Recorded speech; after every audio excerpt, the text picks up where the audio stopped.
I was kind of late to the train because I had such a terrible experience in my high school years and saw so many friends dead, suicide, drug addicts in jail, like wrecked their lives. I had so many challenges taking myself from essentially a loser with nowhere to go to, you know, a trajectory within academia and taking good care of my body that I was like, no drugs, no drugs. I don't even put psychedelics in the category of drugs. And here I'm lumping MDMA in there, provided it's done with a licensed physician or clinician who can guide this stuff. It's been immensely beneficial for me. What were your different sessions like, to the extent that you're willing to share? The first one I can just summarize by saying was extremely somatic, like waves of a lot of shaking. Yeah.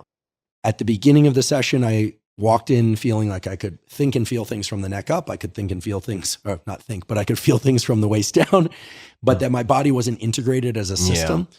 I left that session feeling completely comfortable in my body as a whole system and far more in tune with my emotions, far more comfortable having emotions, far less afraid of what emotions might do to me, whether or not they were evoked from inside or from outside. As a consequence, I felt much braver in the world. And I felt a kind of a healthy adaptive level of fearlessness because I felt like nothing can hijack my internal emotions. And even if they do, I'll be okay. And that was a significant thing. The second session, very different. I expected everything as I did in the first. Never works that way. Was one of deep, deep, deep acceptance around forgiveness of resents that I had for people that I felt had neglected me or did not do what they needed to do, or that I felt a lot of, and you might be able to sense a little bit of emotion here.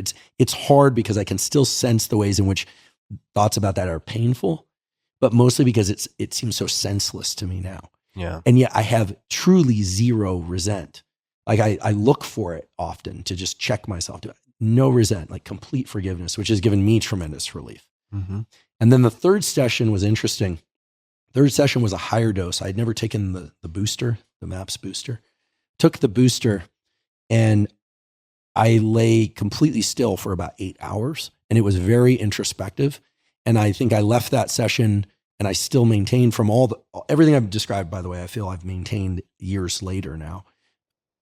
The third session, which was more recent, I felt I finally understood and kind of sealed up what I can only describe as like boundaries. Like that other people can have emotions and experiences that are truly separate from me. I tend to be pretty affiliative. I think that came out of an early, especially with friends, and in relationships, it came out of an early need to feel some sense of family where I didn't feel that as much as I would have liked from my biological family. And there have been times when I've been unable to really keep in touch with kind of how my life and is distinct from, and my emotions are distinct from other people's. A little bit of too much of empathic blurring sometimes. And it felt like that was just sealed right up. And mind you, each time I went into these sessions, I was afraid of all the standard things, losing my mind, having a heart attack. Now, granted, if you have heart issues, tell your physician you don't want to do MDMA. It is an amphetamine in there. Yeah. But I was afraid of all the standard stuff. Each time I felt like the window on introspection and plasticity lasted much longer, weeks longer. And each time I just felt like I got better and better at self-care, which in my mind was always a very selfish thing. Yeah. I always thought self-care is selfish. Even working out, I used to hide working out when I'd go to conferences because I thought like no academic like goes to the gym and lifts weights. And I really like doing that. But I realized how much stronger I was mentally when I was taking care of my physical body. I think that things have changed now. But so the third session was very meaningful for me because I felt like it kind of sealed something up where I go, okay, like I'm good. Like things can happen around me and I'm not going to get pulled into it in a way that compromises my well-being. Yeah.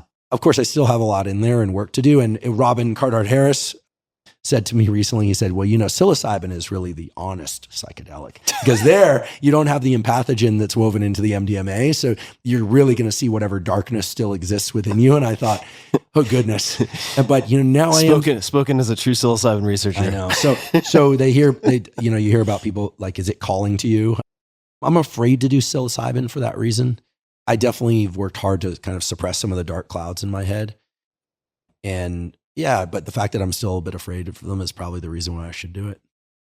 Well, it also, I think, means you're coming to it from an intellectually honest place. If someone has absolutely no concerns or misgivings about extremely powerful psychedelics, I mean, you are playing with psychological nuclear power. Mm-hmm. So, yeah, revealing the unconscious. I mean, I didn't even know what psychedelic meant, but Robin taught me it means revealing the unconscious mind. Yeah, mind manifesting. Yeah. And I still do, extensive amounts of psychotherapy and psychoanalysis. I look at that as just like going to the gym. Yeah. I'm fortunate that my insurance can help pay for that and I'm able to pay for it. So I understand not everybody can, but I still feel that, if we don't actually take the time to figure out what's going on in our heads, how can we really trust that we're on the best path? Yeah. Or just representing reality to our benefit in a sense, right? Because we're perceiving, but also constructing reality. And sometimes if you think your glasses are scratched or smeared or foggy or whatever, you need to take them off and look at them. Mm-hmm. There are very few ways to do that with your own psyche. There are very few tools that allow you to do that. And I would recommend for folks, if they are interested in, and thank you for being so forthcoming with describing your experiences, getting a good overview of how MDMA specifically can help with, say, complex PTSD and why it has become such a focal point for many, many researchers and practitioners. I do recommend the Netflix How to Change Your Mind miniseries that Pollan was involved with based on the book of the same name.